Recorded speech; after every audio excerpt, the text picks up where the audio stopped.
Welcome to another episode. Some of my DIY videos.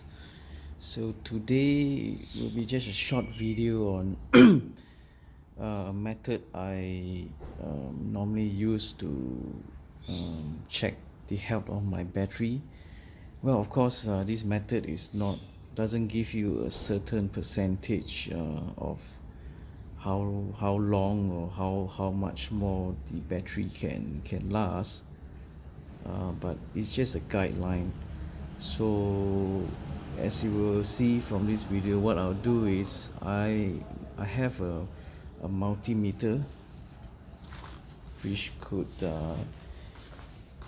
the capture the voltage spike and voltage drop. So as you can see, I've attached this to my battery, and I can actually switch this on. And well, normal voltage of a vehicle that is not started, it's basically about 12 volts.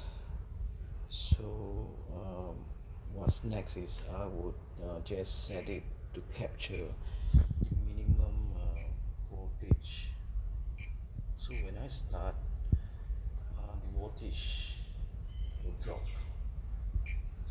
So let's do that.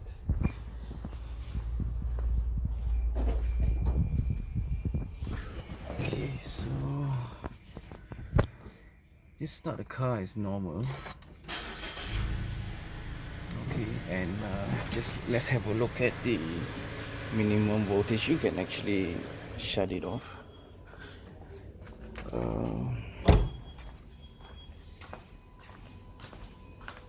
Okay, so the minimum voltage is actually 10.29, and at the bottom is actually the normal voltage.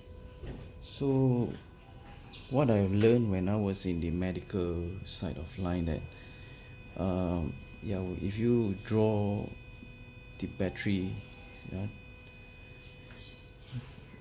and if it drops like 30% of what it should be, which is 12 volt minus 30%, which is like 9.6. If it's below 9.6, which means that the battery's health is not in good shape. For this case, my battery is still strong, still holding.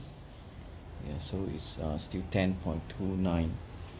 So on my previous car, what I've experienced is that when it drops to about below 9.6, depending on the type of batteries you use, some batteries could last me about 2 months, some maybe just a month, depending on the quality of your battery that you use.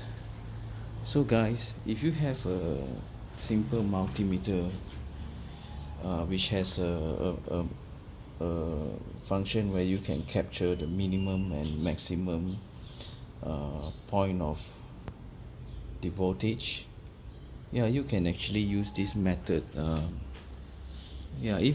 I think the rule of thumb, if it drops below somewhere around 9.8 or even below 10, I guess it's time to change your battery.